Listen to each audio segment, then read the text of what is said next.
1200 दिनों में बनाए जाने वाला टाइटैनिक सिर्फ 2 ही घंटों में क्यों डूब गया? 10 अप्रैल 1912 ये वो दिन था या जब दुनिया का सबसे बड़ा और महंगा जहाज टाइटैनिक अपने ही पहले सफर में बिल्कुल तैयार और समुद्री तूफान बेहद पुरसुकून था और समुद्री तूफान आने का दूर दूर तक कोई चांस नहीं था।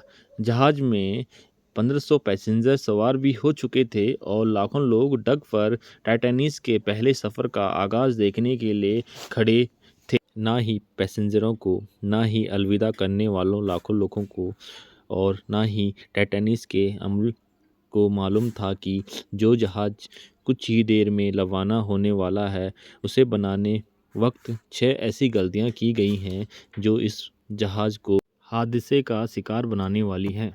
और आप आज जानोगे टाइटैनिक की 6 ऐसी गलतियां अगर ना की जाती तो शायद टाइटैनिक क्रैश होने की वजह से नहीं, उसके कामयाबी की वजह से दुनिया में फेमस होता। ऐसी कौन सी 6 गलतियां थी जो 40 साल एक्सपीरियंस रखने वाले टाइटैनिक के कप्तान स्मिथ को भी नज़र नहीं आई? 40 साल के एक्सपीरियंस को तो छोड़ो, ये गलतियां टाइटैनिक ऑपरेट करने वाली कंपनी वाइट स्टार लाइन, जिसको 107 शिप ऑपरेट करने का एक्सपीरियंस भी था, उनको भी नज़र नहीं आई। और तो और ये गलतियां मैन्युफैक्चर करने वाली कंपनी नज़र नहीं आई। टाइटैनिक से पहले उन्होंने 500 से ज़्यादा शिपों को मैन्युफैक्चर किया था। टाइटैनिक का कंस्ट्रक्शन 1907 में शुरू हुआ था और 3 साल का टाइम लगा था। 2000 वर्कर मेहनत के बाद जहाज़ को तैयार किया गया था। अब जहाज़ पूरी तरह तैयार हो चुका था, लेकिन उसका टेस्ट करना अभी बाकी था। टाइटैनिक वालों का भरोसा तब बढ़ गया जब टाइटैनिक ने अपना पहला टेस्ट रन कामयाबी से पार कर लिया था। दुनिया भर में मार्केटिंग की गई अखबारों द्वारा, जिसकी हेडिंग थी कभी न डूबने वाला जहाज।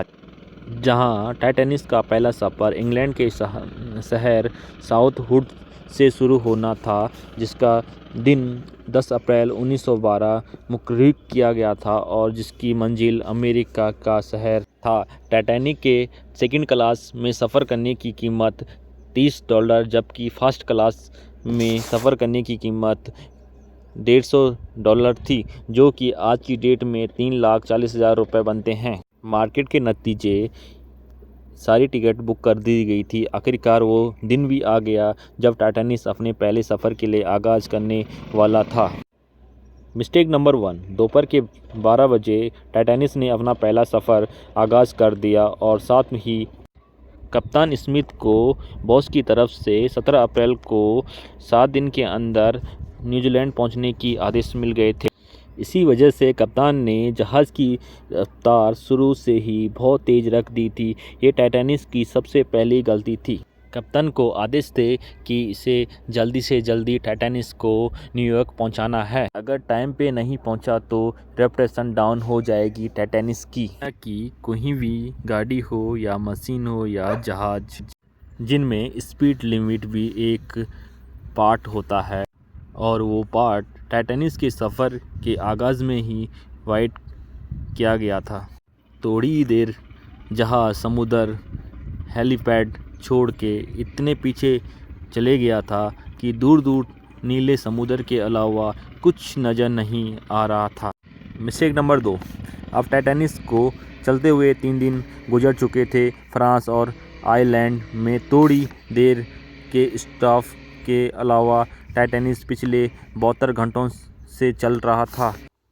14 अप्रैल 1912 की शाम भी समुद्र पर हर तरफ खामोशी और धुंध छाई हुई थी, जिसकी वजह से कनेक्टिविटी में काफ़ी कमी हुई थी। और उसी रात एक और बाहरी जहाज़ टाइटैनिक के कुछ घंटे आगे चल रहा था।